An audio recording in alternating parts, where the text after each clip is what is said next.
하나님께서는 그의 백성들에게 풍성한 은혜와 축복을 주시는 분이십니다. 또한 하나님께서는 우리를 선한 길로 인도하시고 우리가 필요로 하고 있는 모든 것을 넉넉히 채워주시겠다 약속하셨습니다. 오늘 본문은 하나님이 약속하신 복을 누리며 살기 위해 우리가 취해야 할 태도를 가르쳐주고 있습니다. 하나님의 백성으로서 그 복을 받아 누리는 사람은 어떠한 삶을 살아가야 하는가? 과연 하나님께서는 어떠한 사람들에게 복을 주실까? 어떠한 사람에게 복을 허락하실까? 먼저 하나님께서는 하나님을 전적으로 의지하는 자에게 복을 주십니다. 우리는 모두 내일이 어떠한 일이 나에게 일어날지 알지 못합니다. 하지만 하나님께서는 과거와 현재와 미래의 주인이시며 시간의 통치자이시기 때문에 과거가 현재이고 현재가 또한 미래이고 미래가 현재이듯이 하나님의 시선에는 이 모든 것이 한눈에 들어와 계십니다. 그렇기 때문에 우리가 앞으로 예수를 잘 믿어 구원받을 그것까지 생각하셔서 우리를 의롭다 하시는 것이지요. 하나님께서는 우리가 자신의 명철이나 판단을 의지하지 않고 하나님만 의지할 때 인생의 최선의 인생이 되도록 하나님께서는 인도하실 것이다 라고 약속하셨습니다. 이것을 제일 많이 경험한 사람이 바로 다윗입니다. 하나님께서 내 인생의 목자가 되셨기 때문에 나는 부족한 것이 없었습니다. 내 잔이 넘쳤습니다 라고 고백하는 삶을 살아갔던 것이 다윗이었죠. 마찬가지로 하나님을 전적으로 신뢰하는 사람, 의지하는 사람에게 하나님께서는 이러한 삶을 약속하셨기 때문에 하나님께서는 말씀을 통해서 너희도 이러한 삶을 살아라 라고 오늘 이 시간 우리에게 말씀하고 계신 겁니다. 그럼에도 불구하고 어떤 사람들은 하나님보다 자기의 판단과 생각이 더 믿을 만하다라고 생각을 합니다. 그래서 하나님의 말씀보다는 그래도 살아가려면 이렇게 할 수밖에 없어. 그들은 입으로는 하나님을 믿는다고 하면서도 정작 우리 삶에 있어서 중요한 결정을 하고 선택할 때는 하나님의 뜻은 아랑곳하지 않고 자신의 생각대로 그냥 합니다. 중요한 인생의 결정이 있는 결혼이나 그리고 사업을 함에 있어서도 중요한 결정은 자기 뜻에 따라 하더라고요. 결혼을 할 때 저는 이런 경우를 많이 봤어요. 안 믿는 사람하고 하면 안 되는 걸 알면서도 어쩔 수 없어. 요새 같은 때 결혼만 해주는 게 어디야. 이렇기 때문에 우리의 자녀들이 신앙을 떠나는 겁니다. 그에 대한 책임은 결국은 부모님들이 져야 되는 거야. 이스라엘 왕 사울은요, 아말렉을 진멸하라는 하나님의 명령을 받고 전투를 시작했습니다. 그런데 이 아말렉과의 전투에서 승리를 하자 아말렉 왕 아각과 그에 딸려있는 좋은 가축들이 눈에 보이기 시작했어요. 하나님의 명령은 다 진멸하라 였습니다. 그런데 너무 아까워 보였어요. 저거를 왜 다 죽여? 몇 마리만 있어도 얼마나 좋은데. 결국 좋은 가축으로 하나님께 제사를 드리면 하나님도 기뻐하시리다 라고 그는 자기를 합리화했습니다. 그러자 하나님께서는 사무엘상 15장 11절에서 이렇게 말씀하십니다. 내가 사울을 왕으로 세운 것을 후회하노니 그가 돌이켜서 나를 따르지 아니하며 내 명령을 행하지 아니하였음이라. 이런 말씀을 모르는 사람은 없습니다. 그런데 정작 중요한 결정을 할 때는 사울과 같은 결정을 우리는 해요.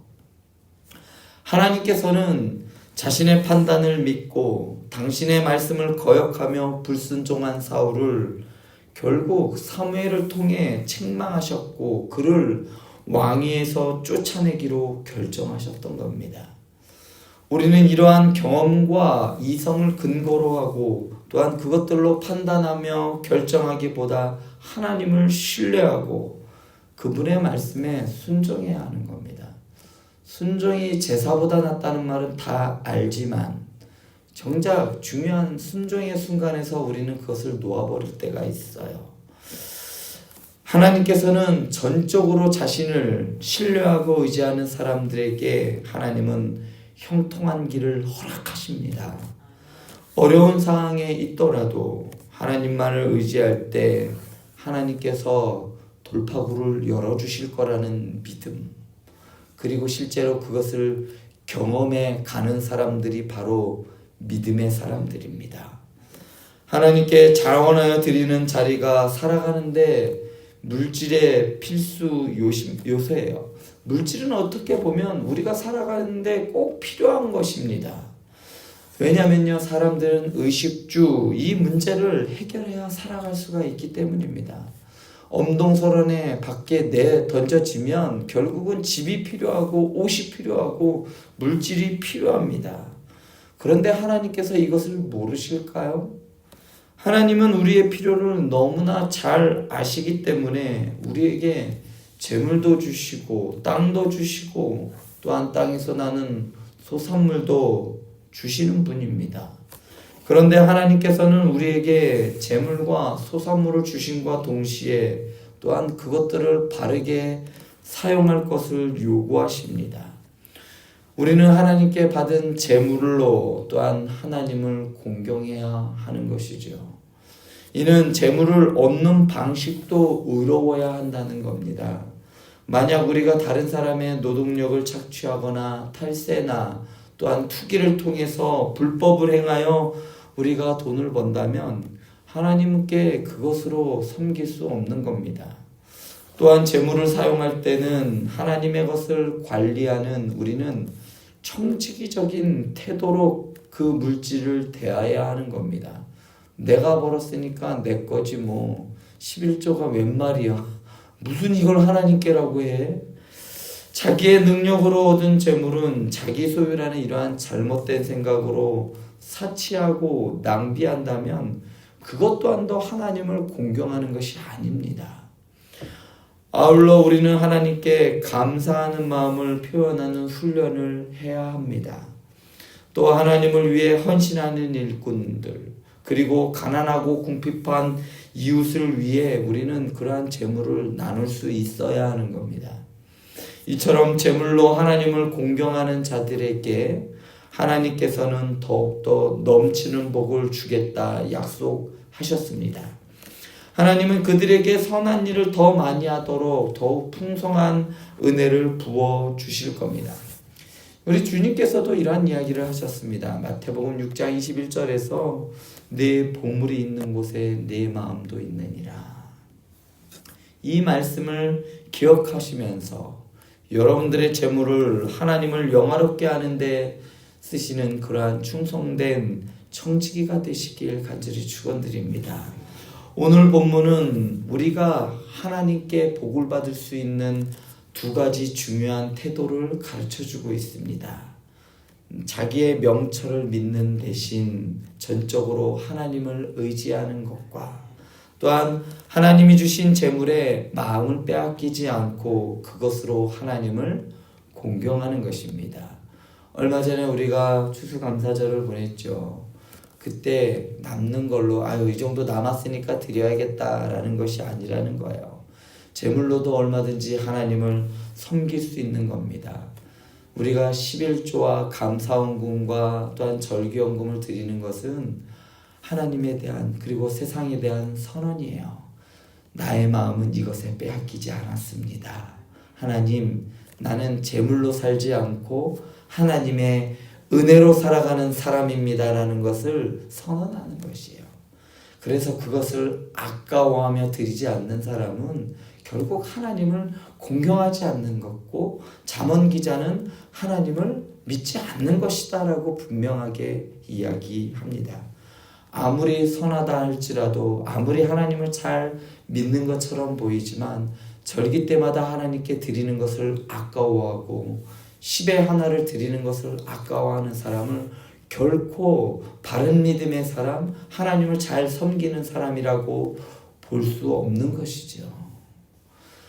하나님이 주신 그 마음, 재물의 마음을 빼앗겨 있는 사람인 겁니다.